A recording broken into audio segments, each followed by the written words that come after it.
Tapos, yung binili ko kaninang samyang, samjang. Ano pa ba? Yan. At kimchi. Ito na yun. Magsangyup daw kami. Dahil walang pasok ang mga amiga.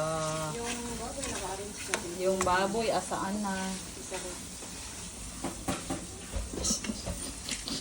Kimchi, syempre ibalik sa kung saan ang lagayan.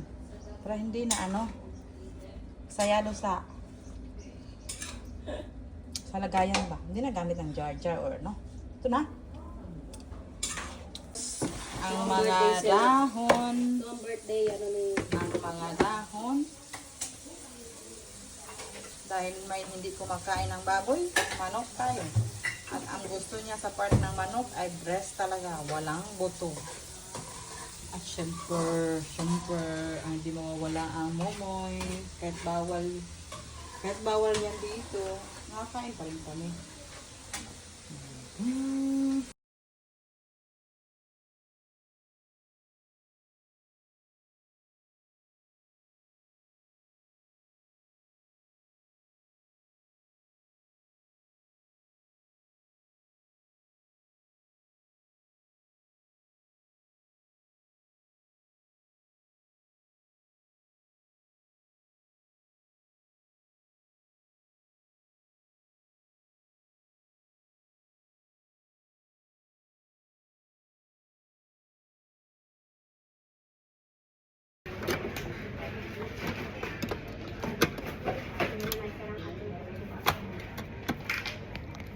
Ready.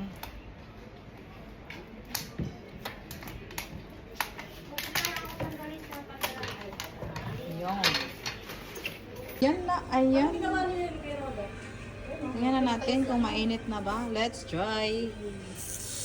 Ayan, mainit na. No oil to Mga kami, mga doon? Mga healthy living kami, no oil.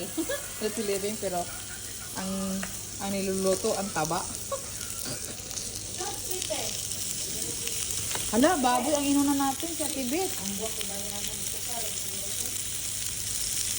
Tibet. Magsangyup dahil walang work ang mga alipores. Ayan na. Mga talsik-talsik. May galit ata sa akin to. Bakit man tinatalsikan ako? Gal.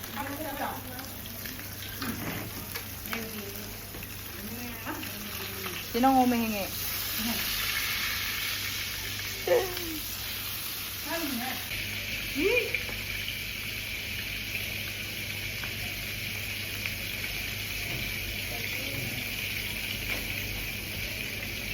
Reporter, Richard Lai. Sino? Oh, may hawak pa nga yung mic eh. Ibig sabihin.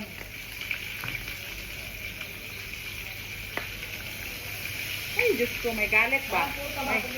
May galit sa akin ba? Ha? Wala nga, sabi ko may kanina, di ba, magbili? Mag-order ka? Wala na.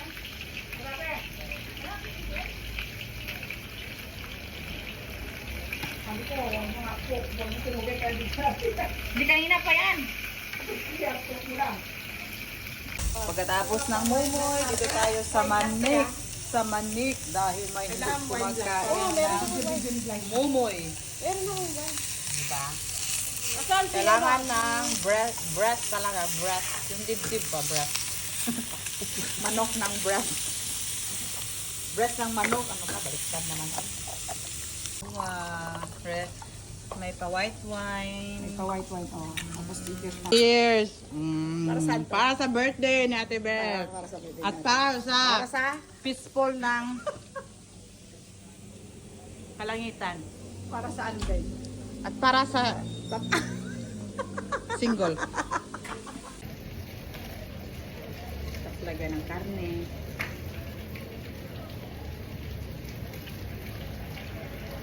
Tapos lagyan ng samyang. Tapos babalutin. Ganyan.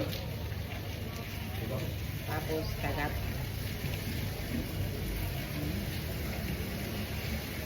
Masarap. Masarap yung manok. Bakit ano to? Masarap naman. Malambot.